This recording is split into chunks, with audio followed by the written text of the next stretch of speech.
In this video, I'm going to show you how to delete Threads account without deleting your Instagram.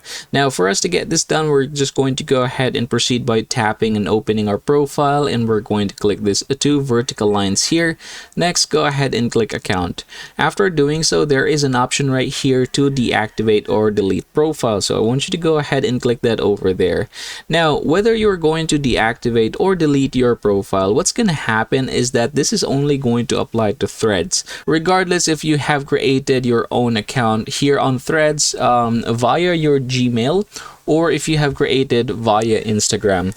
So again, your Instagram account will not be deleted or deactivated. So again, choose between the following.